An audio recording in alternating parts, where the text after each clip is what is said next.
Assalamualaikum warahmatullahi wabarakatuh. Perkenalkan, nama saya Deka Nurul Intan dari program studi akuntansi di Universitas Kuningan. Di video kali ini saya akan menjelaskan terkait mata kuliah analisis laporan keuangan. Baik, langsung saja. Analisis laporan keuangan perusahaan subsektor transportasi dengan contoh perusahaan Buana Lintas Lautan Tbk dengan beberapa poin analisis yang akan dibahas di dalam video kali ini. PT Buana Lintas Lautan Tbk atau BUL. Perusahaan ini bergerak di dalam bidang transportasi pelayaran lokal dan luar negeri, namun tidak terbatas untuk kapal tanker, kapal tongkang, dan kapal penarik. Perusahaan ini mulai beroperasi secara komersial pada tahun 2005. Selanjutnya ada analisis perbandingan neraca dengan beberapa poin, yaitu ada total aset, total likuiditas, total ekuitas, dan total liabilitas dan ekuitas. Hasil presentasi ini diperoleh dengan cara menjumlahkan total tahun kedua, lalu dikurangi dengan tahun pertama dan dibagi dengan tahun pertama. Sebagai contoh, saya akan mengambil pada poin total aset, di mana pada 2017 atas 2016 didapatkan hasil presentasi sebesar 30%. Itu dihitung dengan cara menjumlahkan total aset tahun 2017, lalu dikurangi dengan total aset pada tahun 2016, dan dibagi dengan tahun 2016. Begitupun dengan tahun-tahun selanjutnya. Lalu dengan poin-poin selanjutnya pun cara penghitungannya dengan sama. Analisis perbandingan laba rugi. Di sini terdapat dua poin, yaitu ada laba bruto dan laba usaha. Untuk cara penghitungan presentasinya sama dengan analisis sebelumnya, yaitu analisis perbandingan neraca, di mana dengan cara menjumlahkan total tahun kedua dikurangi dengan total tahun pertama dan dibagi dengan total tahun pertama. Sebagai contoh, saya akan mengambil poin di laba bruto 2017 atas 2016, di mana menghitung dengan cara pada total tahun 2017 dikurangi dengan total tahun 2016 dan dibagi dengan tahun 2016 dan menghasilkan angka sebesar 85%. Begitupun dengan tahun-tahun selanjutnya dengan cara menghitung yang sama dan pada poin yang sama pun penghitungannya sama juga. Selanjutnya ada analisis rasio likuiditas. Ada dua diagram yang ditampilkan. Yang pertama ada current ratio dan yang kedua ada quick asset test ratio. Di mana current ratio cara penghitungannya yaitu dengan cara total aktiva lancar dibagi dengan total hutang lancar. Dan yang untuk quick asset test ratio yaitu menjumlahkan aktiva lancar lalu dikurangi dengan persediaan dan dibagi dengan hutang lancar. Analisis rasio leverage. Ada dua diagram juga yang ditampilkan, yaitu yang pertama debt to total asset ratio dan yang kedua total debt to total equity ratio. Untuk debt to total asset ratio yang pertama menjumlahkannya itu dengan total hutang dibagi dengan total aktiva. Dan untuk total debt to total equity ratio menjumlahkan total utang dibagi dengan total ekuitas. Analisis rasio aktivitas. Ada dua poin juga yang ditampilkan, yaitu yang pertama total asset turnover dan yang kedua receivable turnover. Untuk penghitungan yang pertama yaitu total asset turnover dengan cara menjumlahkan total penjualan dibagi dengan total aktiva.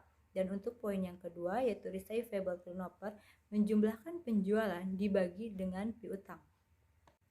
Analisis rasio profitabilitas. Ada dua poin juga, yang pertama gross profit margin dan yang kedua return of equity.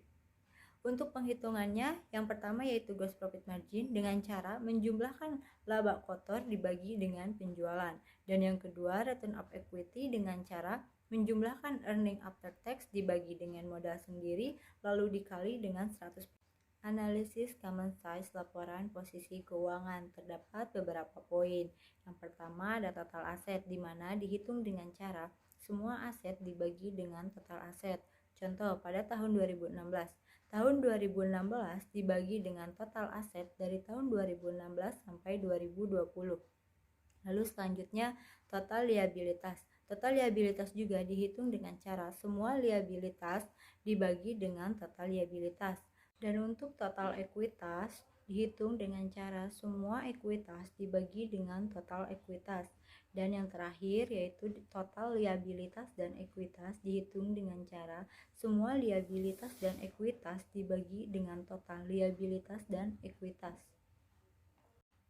Selanjutnya, analisis common size laporan laba rugi. Untuk mendapatkan hasil presentasi tersebut dengan cara untuk pendapatannya, laba bruto dan laba usaha dibagi dengan pendapatan yang akan menghasilkan angka-angka seperti ini. Selanjutnya ada analisis tren, di mana untuk semua tahun dari mulai tahun pertama, tahun kedua, tahun ketiga, tahun keempat, dan tahun kelima dibagi total tahun pertama. Sebagai contoh, total tahun 2016 dibagi dengan total tahun 2016, atau dengan total tahun 2017 dibagi dengan total tahun 16. Seperti itu dan seterusnya juga seperti itu untuk tahun-tahun selanjutnya. Selanjutnya ada analisis DuPont. Analisis ini akan menghasilkan ROE atau Return of Equity pada perhitungan di setiap tahunnya dari mulai tahun 2016, 2017, 2018, 2019, dan 2020. Selanjutnya ada analisis cross section. Untuk penghitungan yang pertama di dalam analisis cross section yaitu rata-rata aritmatika, di mana di sini dihitung dengan cara ROA tahun pertama sampai tahun kelima dibagi dengan 5 tahun. Mengapa 5 tahun? Karena di sini saya menghitung dari mulai tahun 2016 sampai 2020 yaitu selama 5 tahun.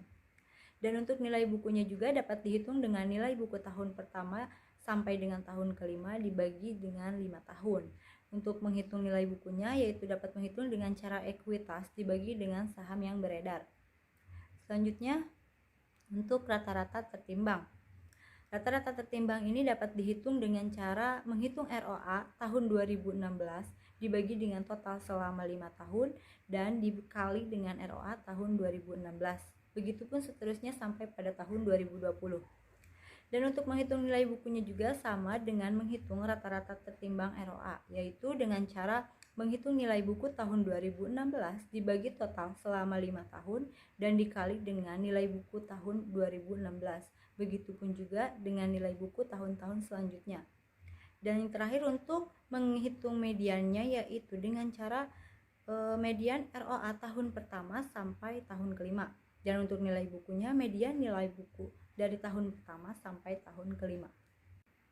Untuk analisis yang terakhir yaitu analisis time series, di mana di sini terdapat ROA perusahaan selama 5 tahun yaitu dari mulai tahun 2016 sampai 2020 dan juga terdapat ROA industri selama 5 tahun juga dari 2016 sampai 2020 dari perusahaan lainnya subsektor transportasi. Baik, sekian yang bisa saya jelaskan terkait analisis laporan keuangan subsektor transportasi pada perusahaan Buana Lintas Lautan. Kurang lebihnya saya mohon maaf. Terima kasih dan Assalamualaikum warahmatullahi wabarakatuh.